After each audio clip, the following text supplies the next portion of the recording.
FBI whiffs again on Colorado mass shooting suspect by Howie Carr. The famous but incompetent FBI likewise knew all about accused shooter Ahmad al-Aliwi, Alissa's fellow Muslim immigrants who committed mass murder, like the Tsarnaev brothers, but did nothing.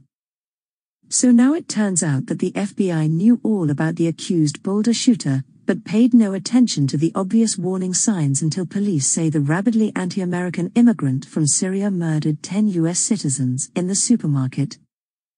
The suspect's identity, the New York Times reported, was known to the FBI because he was linked to another individual under investigation by the Bureau, according to law enforcement officials. Stop me if you've heard this one before.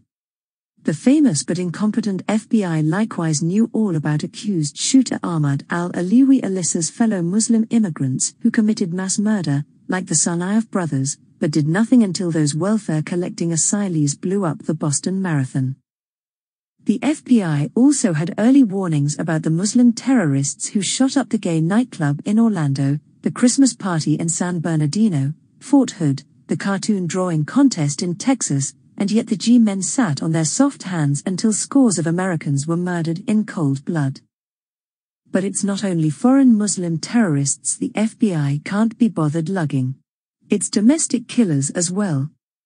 For instance, in 2018 the FBI's National Tip Line got a 13-minute-long earful from the aunt of the Parkland High shooter Nicholas Cruz, but did nothing until 17 people were gunned down. Remember serial killer Gary Sampson?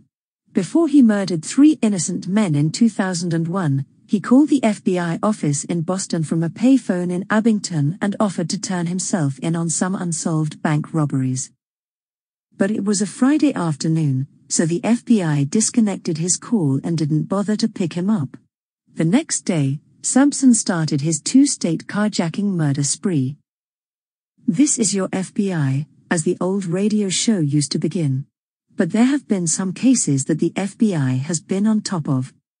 Lady Gaga's stolen French bulldogs. Tom Brady's purloined football jerseys.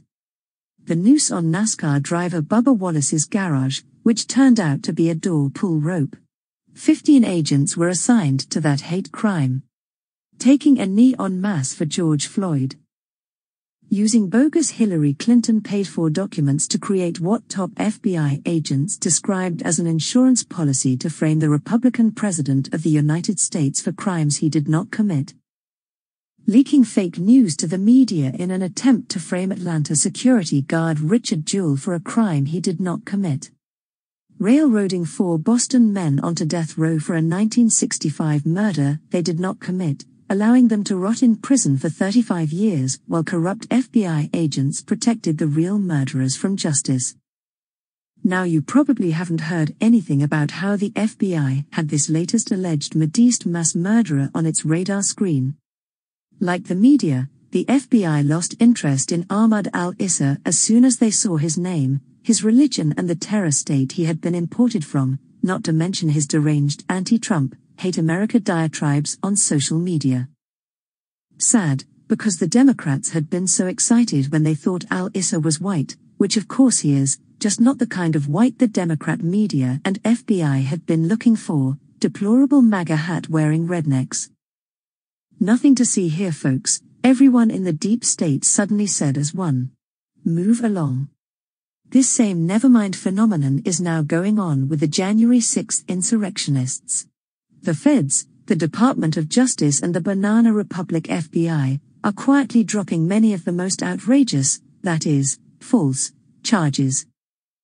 One of the Proud Boys was described in a March 1st court filing as leading the rioters through the use of encrypted communications, text messages, apparently. A day or two later the feds admitted the guy's cell phone battery had died before the riot even began, meaning there was, as the judge put it, a dearth of evidence against him. Another perp was described as a leader of the Oath Keepers. In court a federal prosecutor read a message allegedly from the guy's minions saying that members of Congress were in tunnels and that the Oath Keepers should turn on the gas. In other words, kill them. Turns out, the guy and his friends were nowhere near the Capitol that day. They aren't even members of the Oath Keepers. and the guy who's been charged as a terrorist never even responded to the ridiculous messages. Then there was that crazy QAnon shaman wearing the horns on TV. The feds made a huge media splash claiming they had strong evidence from his words and actions that the crowd was planning to assassinate elected officials. The next day the feds were forced to admit no such evidence existed. So these are the hobgoblins the FBI has been chasing while this latest alleged Muslim terrorist was planning what police say was his massacre of Americans. But like their Democrat masters, the G-men care less about Al-Qaeda than they do about QAnon. Meanwhile, down in Palm Beach, former President Donald Trump awaits the findings of John Durham, the special counsel who's allegedly investigating the criminal conspiracy by the FBI to frame Trump and his associates for Hillary Clinton's Russian collusion hoax. On Friday night, the president publicly emailed, "Where's Durham? Is he a living, breathing human being? Will there ever be a Durham report? When the phone don't ring, Mr. President, you'll know. This is your FBI. _ Related articles. Audio review, RSS feed."